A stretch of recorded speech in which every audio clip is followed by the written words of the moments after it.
D'abord, si on a pu présenter ce projet, c'est parce que la bataille qui a été menée ces dernières années a permis d'empêcher la fermeture de cet hôpital. Les exemples de Marseille et de Lyon sont là pour nous montrer que ces hôpitaux de centre-ville à Marseille et à Lyon sont aujourd'hui des hôtels 5 étoiles plus. Voilà, c'est ce qu'ils voulaient faire à Paris. La première opération qui date d'une quinzaine d'années souhaitait vendre ce bâtiment au Qatar pour en faire un hôtel 5 étoiles. Pour nous, le préalable, c'est que la prévente à Novaxia soit cassée. D'une part, parce qu'il y a une opacité financière sur ce qu'est Novaxia. Pourquoi on a choisi Novaxia? Pourquoi ce tarif ridiculement bas? Voilà, donc il y a un vrai problème politique qui peut déboucher dans les années qui viennent sur un scandale. Donc il faut alerter la population pour qu'ils fassent pression sur les élus. Il y a une opacité totale sur cette vente à Novaxia. Première chose. Deuxième chose, c'est contrecarrer les arguments, y compris qui ont été remis en avant par Martin Hirsch, le directeur général de l'assistance publique, sur le fait que ces locaux seraient inadaptés pour un hôpital moderne. Ce n'est pas vrai.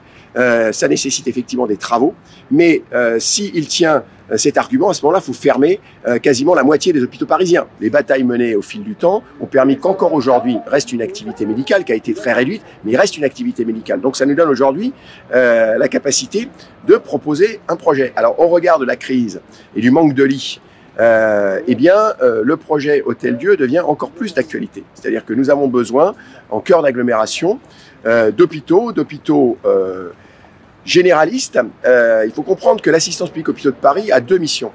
Sa mission de CHU, avec des services très spécialisés, la chirurgie cardiaque, les greffes, etc. Mais l'assistance publique, dans le cœur de Paris, c'est 80% de l'offre d'hospitalisation.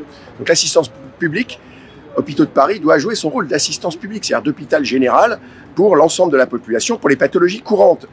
C'est une mission qui a été un petit peu oubliée ces derniers temps, parce que l'essentiel des dirigeants, qu'ils soient administratifs ou médicaux, voulaient faire que de la médecine spécialisée. Et c'est la raison pour laquelle, aujourd'hui, eh bien, on a cette impasse dans tous les services d'urgence des hôpitaux parisiens. On a des difficultés pour hospitaliser les patients quand ils ne relèvent pas spécifiquement d'un service hyper spécialisé.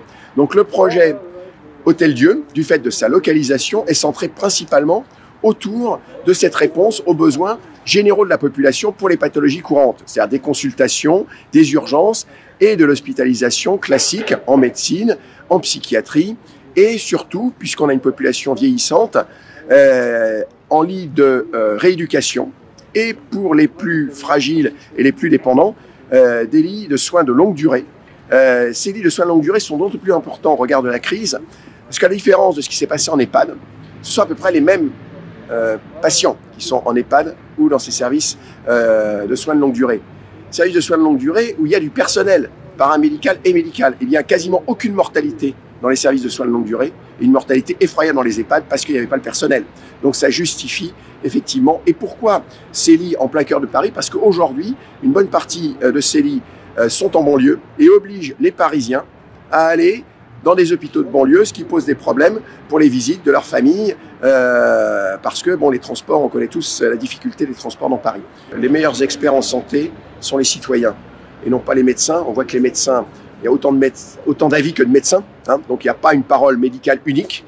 Et donc, c'est pas aux médecins de décider quels sont les besoins de la population. C'est la population, effectivement, d'exprimer ses besoins. Alors, je voudrais quand même insister sur le fait que dans cet hôpital moderne, il y aura des lits d'hospitalisation, mais il y aura aussi des centres de consultation. Il y a le projet d'un centre de victimologie qui est déjà bien avancé, mais des consultations tout venantes, parce qu'une des problématiques de la population parisienne, c'est d'avoir un médecin traitant, c'est de trouver un spécialiste dans un délai raisonnable en secteur 1, sans dépassement d'honoraires. Et c'est ce qui est proposé aussi dans notre projet, c'est-à-dire un grand centre de consultation. Et l'intérêt de ce centre de consultation intégré dans des locaux hospitaliers, c'est quand vous venez en consultation, vous avez besoin d'une prise de sang, vous la faites sur place.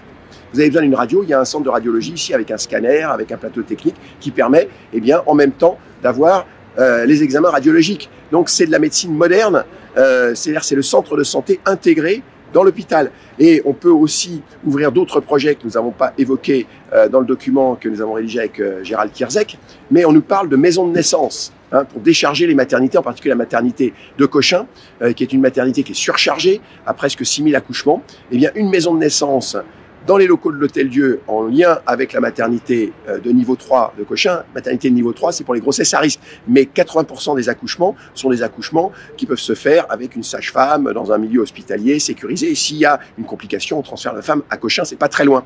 Voilà, on a des locaux tout à fait adaptés qui permettraient effectivement d'ouvrir ce type de structure, maison de naissance, pour que eh bien, l'accouchement ne soit pas uniquement un geste technique, parce que la grossesse n'est pas une maladie, et donc ça nécessite un autre environnement que ce qui est proposé à Cochin, où c'est « bonjour madame, venez accoucher, au revoir madame, dehors », parce qu'il y a d'autres femmes qui attendent et qu'il faut libérer les lits.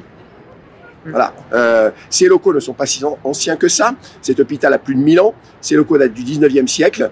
Et au moins sur le rez-de-chaussée, le premier et le deuxième étage, on peut avoir des services de soins modernes.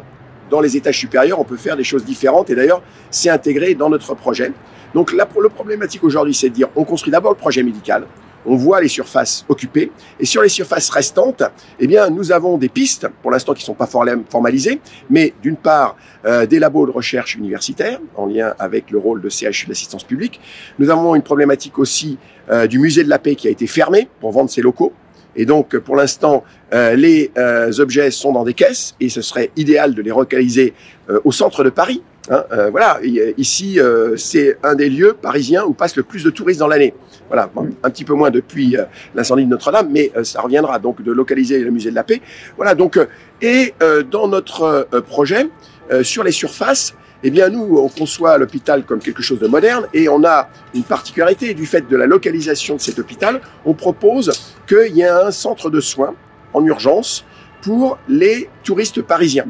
Et donc, ces touristes nécessitent parfois, avant qu'ils puissent rentrer dans leur pays, avec un éventuel rapatriement, un hébergement qui n'est pas forcément un hébergement hospitalier. Ils n'ont pas besoin forcément d'être hospitalisés. Et ça existe déjà, puisque ça avait été créé pour les patients qui venaient en ophtalmologie, hein, qui sont souvent des patients ambulatoires. Et donc, dans les étages supérieurs, eh bien, de créer un hôtel hospitalier pour héberger en particulier ces patients étrangers avant leur retour dans leur pays. Donc, on voit qu'on peut utiliser la totalité des surfaces.